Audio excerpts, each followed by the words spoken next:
Do you have a goal of fat loss? And are you either eating in a calorie deficit to reach that goal, or are you thinking about starting a calorie deficit diet, but you don't really know where to start? Don't worry, in this video, I'm going to break down in the simplest way to understand not only how to calculate your calorie deficit to reach your fat loss goals, how to calculate your macronutrients to know how much of each macronutrient you should be eating, and then how to choose the right foods to add to your daily or weekly meal plan to make sure you're hitting those calorie and macronutrient targets consistently enough to see results. So if you're a beginner or maybe you're not seeing the results that you want, this will be your one-stop shop for all things calorie deficit diet for fat loss. We're gonna get right into it, but if you're new to my channel, make sure you hit that subscribe button and hit the bell so you get a notification when I release a new video just like this one every single week. My name is Michelle Roots, kinesiologist, personal trainer, nutrition coach, and motivation specialist with over 18 years experience in the industry helping people increase lean muscle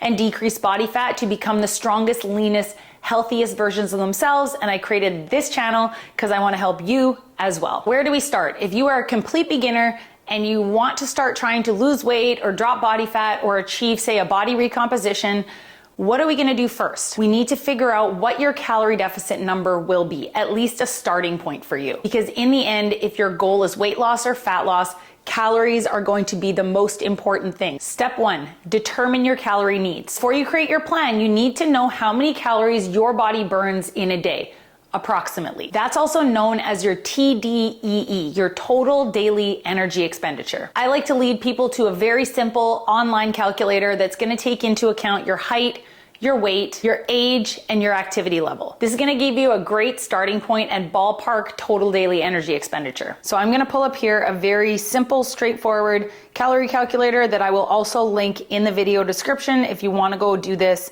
after watching this video. So here we are. I'm in US units. I am 41 years old. I'm a female and I'm 5'8.5", but we'll just say 5'8". That half an inch matters. And I'm approximately 150 pounds, and then you can choose your activity level. So I'm gonna say I'm moderate exercise 4 to 5 times a week. You can also get even more specific. If you know your specific body fat percentage, you can enter that in here. But if you don't know your body fat percentage, that's fine. And we just hit calculate. So this is gonna tell me that my maintenance calories are about, let's say 2,000 for easy math. My maintenance calories are about 2,000 calories a day. That means my total daily energy expenditure is, say, 2,000 calories a day. So if I eat 2,000 calories a day consistently, I will probably stay the same weight.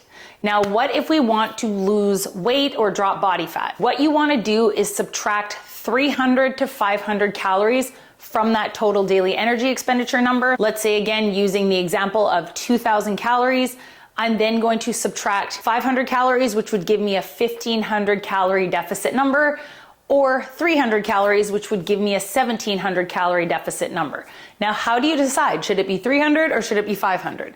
Now, there's a couple different reasons as to why you would choose a 500 calorie deficit versus a 300 calorie deficit. If your goal is one, body recomposition. So you are strength training with the goal of either maintaining the muscle mass you currently have or hopefully increasing some lean muscle, you wanna lean more towards the 300 calorie deficit, and you can make up that other 200 calorie deficit in daily movement without having to take away calories. If you are someone who has a lot of body fat to lose, maybe you're not gonna be focusing on strength training and you really just wanna see that number go down on the scale, you can lean more towards that 500 calorie number. So your goal would be about 1,500 calories. Again, that's for my calculations. You're gonna go through and do your own calculations based on your current body weight. Now, here's another option, and this is a great option if you are a beginner and new to tracking calories and tracking macros.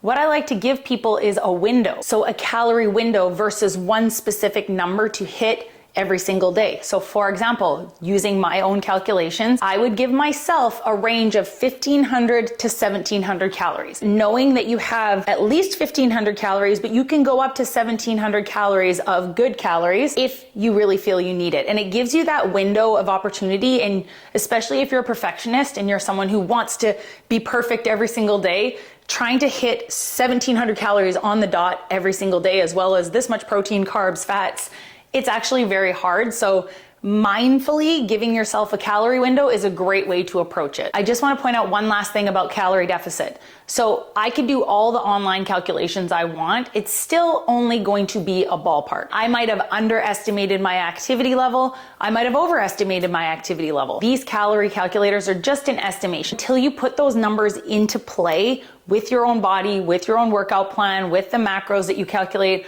all the things, you're not really gonna know if that is the right calorie number for you. Key is, this is the beginning template to get you started, which we can adjust. Nothing is set in stone. You can adjust as you go. I just want to take a minute to thank today's video sponsor, Element, one of my go-tos for replenishing my electrolytes after sweaty workouts. Electrolytes are so important for so many functions of the body, including hormonal regulation, nutrient absorption, and fluid balance. Sometimes water just isn't enough, and Element has the perfect balance of 1,000 milligrams of sodium, 200 milligrams of potassium, and 60 milligrams of magnesium.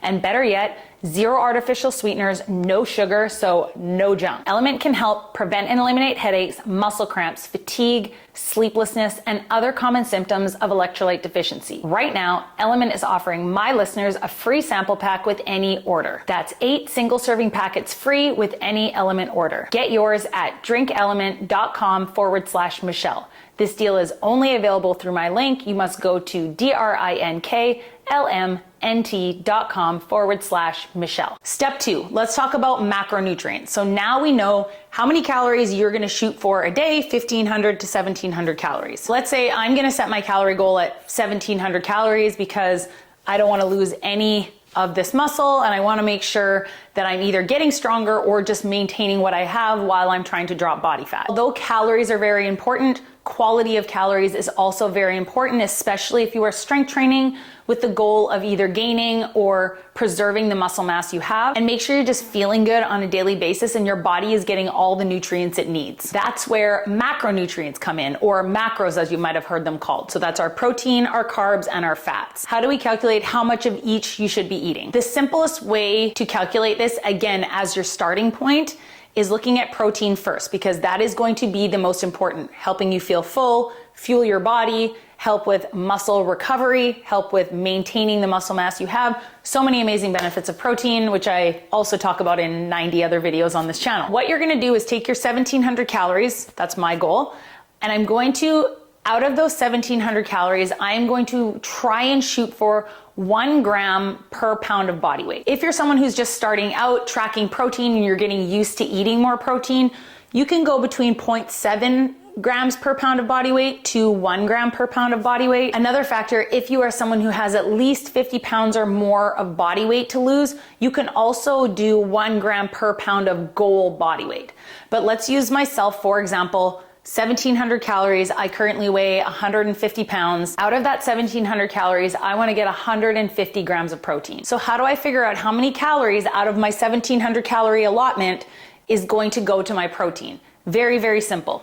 So all I'm going to do is 150 grams of protein. Protein has 4 grams per calorie. So 4 grams of protein per calorie. So I'm going to multiply it by 4, and that gives me 600 calories. So now I'm gonna go 1,700 minus 600. That gives me 1,100 calories left for my fats and my carbs. So what is the next thing we wanna calculate? Good fats are very important, especially for hormonal health. So I wanna be getting at least 20 to 30% of my daily calories from good fats. So I'm gonna go 1,700 calories times 0.30.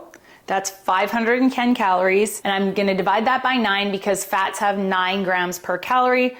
So that gives me about 56 grams of fat. And then the easiest way to calculate your carbs is how many calories do I have left? Again, I pull out the calculator, I have about 600 calories of protein. If I go with the 30% fat, I have 510 calories of fat. That's 1,110. So then I'm gonna go 1,700 minus 1,110.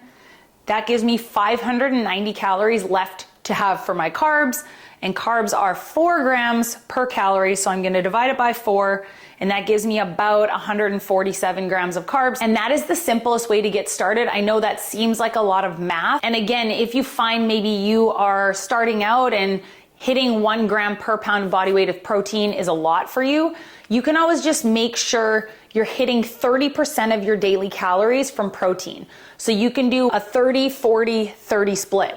30% protein, 40% carbs, and 30% fats, and you would do the exact same calculation. This gives you a great starting point. Things can be altered. You might find you want to go into a muscle building phase and you might increase your protein, but that's where you can play around with things, but this is your starting point. Step 3.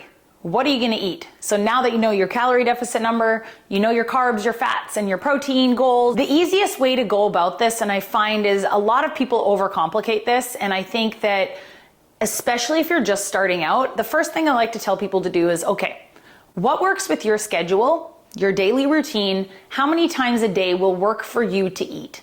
So if you're someone who likes to eat maybe 3 meals a day and 2 snacks, you're gonna base your meal plan on that because that's what works well for you. Nothing works better than the other. I think what works best for you is what will work best. As long as you are spreading your protein out across the day and you're making sure you're staying in that calorie deficit and you feel good. Let's go off the example. I'm gonna create a meal plan based on 3 meals and 2 snacks a day.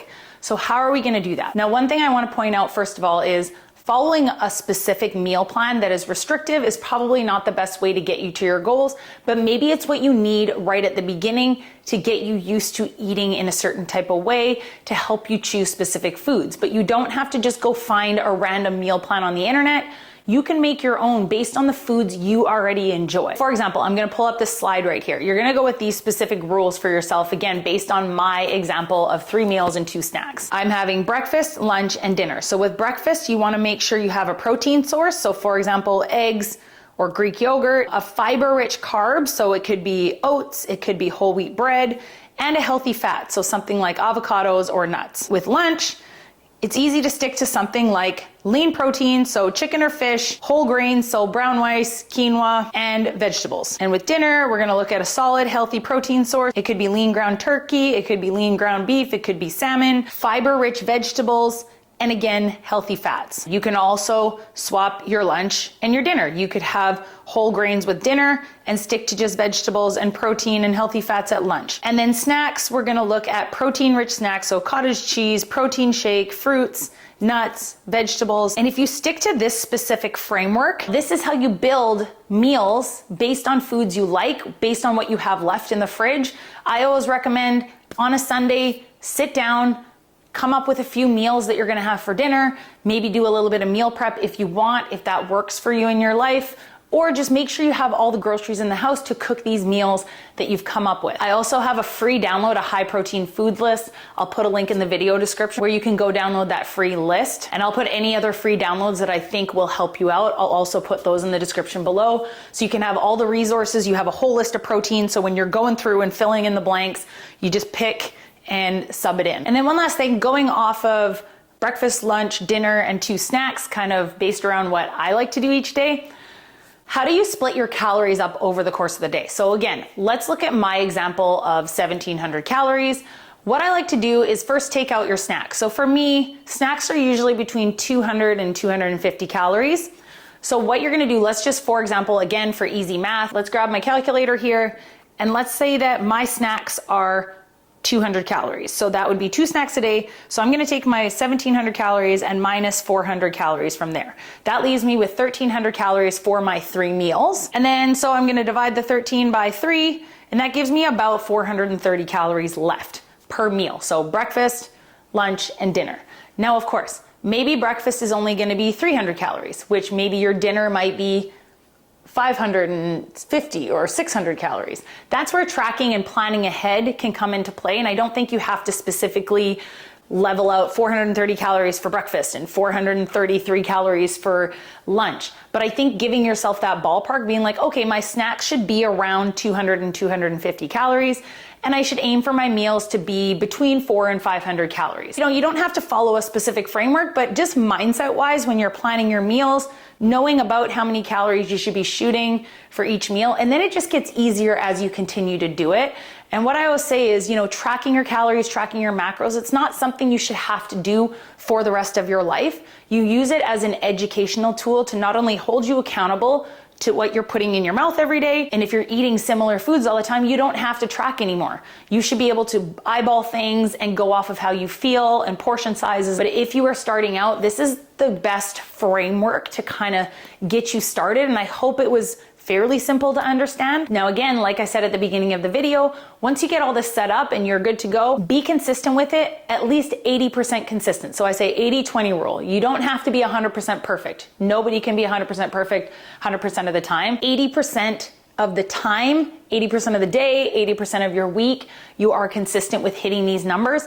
And then just adjust as you go based on the results, based on how you feel. Make sure you're tracking your progress, not only on the scale, tracking the weights you're lifting in the gym to know if you're getting stronger. Make sure you're taking measurements to know if you're dropping body fat. Make sure that you're taking pictures, because oftentimes pictures is where you're really gonna see the difference. Even when that scale isn't moving, you might see changes in, you will, not you might, you will see changes in your body. There you go, guys. I really hope this was helpful. If you're someone who's either thinking about starting a calorie deficit, or you're thinking about starting to track macros, or you're already doing that and maybe you just wanted confirmation that you're on the right path, as always, any questions, leave them in the comments below. I'm always happy to help. If you need more help with your nutrition or your workouts to reach your fitness or fat loss goals, you can learn more about my one-on-one online fitness and nutrition coaching program, where you work with me one-on-one to reach your fitness and fat loss goals. I'll put a link to that in the video description below. And as always, have a great day, guys, and I'll see you in the next one.